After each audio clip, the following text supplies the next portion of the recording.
Hello and welcome to the Idiotsplaining podcast, the show that will try to explain the offside rule, but will end up taking a free kick to the face. Today we're diving into the world of football, or soccer from our friends across the pond. But not just any football, today we're talking about the Euros. So grab that cheap six-pack and some snacks, sit back, relax, and get ready to scream at your telly when England makes a bad call, because this is Idiotsplaining.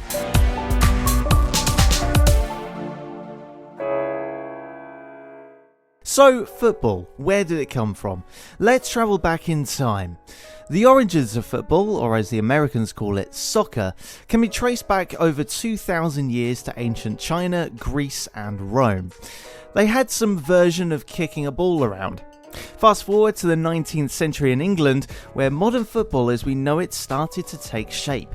In 1863, the English Football Association was finally formed, and the first standardised rules of the game were established. Before that, it was a free-for-all. Imagine a game with hundreds of players, no referees, and no real rules. Basically like my family's Christmas dinner. Anyway, that's how we got the game we all love today. Before we get to how the Euros tournament actually works, we need to understand the game. There are 17 official laws of this game, but let's just focus on the highlights because we just don't have the time. You've got your standard stuff, 90 minutes of play, 2 45-minute halves, 11 players on each team, and the aim is to score the most goals than the other team. Then there's the additional rules like injury time, which is time added on when play stops because someone's rolling around on the floor in pain not playing. And then they need to add more time to get the full 45 minutes. Although, by the way, why don't they just stop the clock when the ball's out of play? Why do they have to make it more complicated by adding more time onto that? I will never get it. One of the more confusing rules for newbies is the offside rule. Yes, I know, we're gonna try and explain it.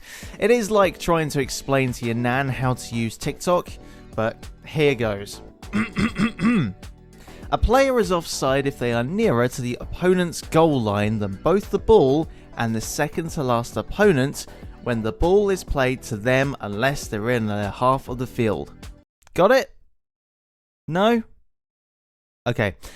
Imagine you're in the queue for a concert. If you're ahead of the person handing out tickets before they open the counter, you're offside. Kind of the same idea there.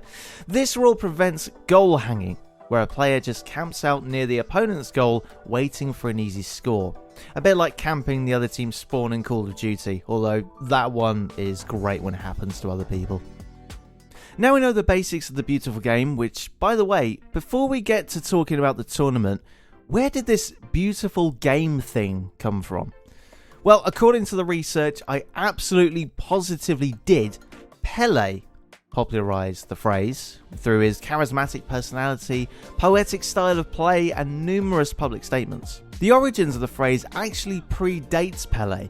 The phrase has been traced back to the Brazilian author Nelson Rodrigues, who used it in the mid-20th century. Rodrigues was known for his passionate writings about football, and he referred to it as O Jogo Bonito in Portuguese, which translates to the beautiful game. Pele's adoption of the phrase helped it gain global recognition. He used it in various interviews, articles, and even in the title of his autobiography, My Life and the Beautiful Game, which was published in 1977. Pele's association with the phrase, along with his immense popularity, solidified the beautiful game as a universal nickname for football, celebrating its elegance, simplicity, and the joy it brings to millions around the world. And also frustration if your team doesn't win. Okay, yes, I know that was a bit of a tangent, but I needed to know. Right, let's talk about the Euros. The UEFA European Championship, or just the Euros, is a major football competition that brings together the best national teams in Europe.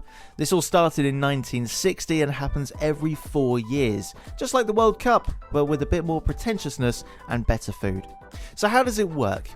First, we have the qualifying rounds, where teams from all over Europe compete to secure a spot in the final tournament.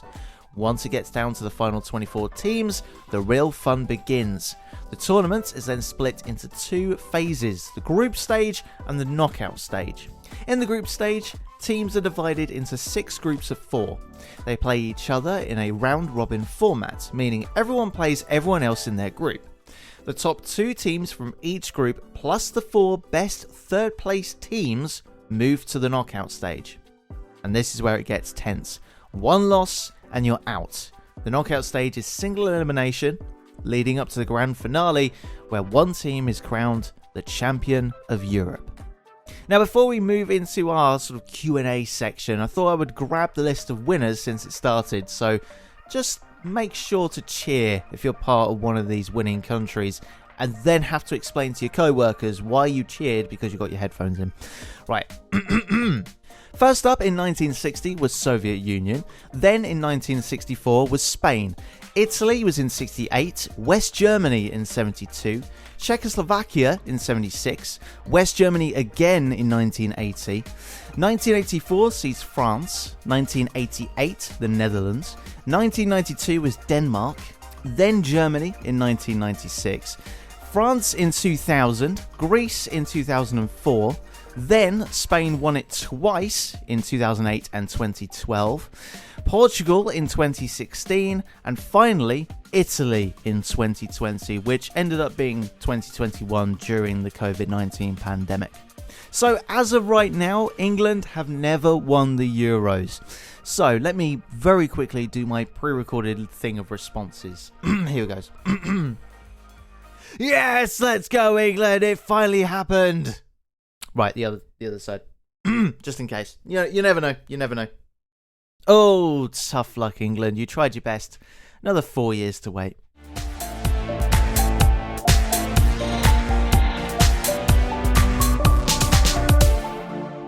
Right then, it's time for our Q&A section where I answer questions from our lovely listeners. So let's see what we got round this time. First question, why is it called football in most countries and not soccer? Good question. It's called football because the game is primarily played with your feet, unlike American football where you use your hands, mostly. That makes sense, right? Now, don't be bogged down, America. At least your American football makes more sense than rugby. Seriously, where are the rugs? Second question, what's with all the dramatic falling and rolling around? Are footballers just drama queens? The art of diving. Some players might exaggerate fouls to gain an advantage, like getting a free kick or penalty.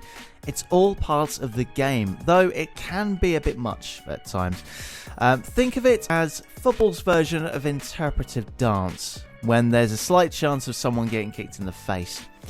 By the way, the slow-mo replays, they're just so beautiful. Maybe that's why Pele kept saying that football is a beautiful game. Just seeing that slow-mo of someone getting kicked in the face, the movements, the motions. Final question, why are there so many different cups and leagues? I can't keep track.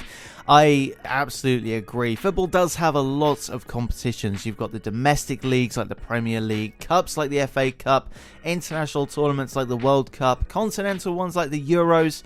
Each one has their own charm and purpose, but it does get confusing. Think of them as TV shows. Same actors, different plots. But don't think of it as something like Eurovision. Or in England's case, maybe do. Nil point. And that's full time on another episode, and we just about got through with only a few yellow cards awarded. I'll be back next week for the bonus bits, and the week after for another episode. In the meantime, you can follow me on Facebook, Twitter, Instagram, TikTok, wherever you may find me at Ross Hoare. That's Ross and Hoare. Why not send me suggestions of things to Idiotsplain on the platforms, or contact me at rosshoare.com. I'll be announcing the next week's episode on the socials and in the bonus podcast. Once announced, I'll want your questions so you can be featured in that episode. The music of this podcast was stolen, borrowed, from Incompetech and Streambeats. The Incompetech track is called Werq, spelt W-E-R-Q. This is an independent podcast created by myself, so thank you for supporting small creators. If you enjoyed this, please send a letter to one of the big radio companies. They'll probably ignore it, but it's worth a try. One last thing, if you live somewhere that's a decent time to wake up early, then why not listen to the Radio Folkestone Breakfast Show with me, Ross Hoare, every weekday and Saturday morning from 7 a.m. UK time. You can check out how to listen and various other things, including visiting the What's On guide, checking out the 24/7 schedule, and getting involved with groups at radiofolkstone.com. Oh, there's also a point where you can also volunteer for us as well. Thanks for listening to this episode of Idiotsplaining. If you liked it, be sure to follow or subscribe so you get the next episode when it becomes available, and we'll see you next time.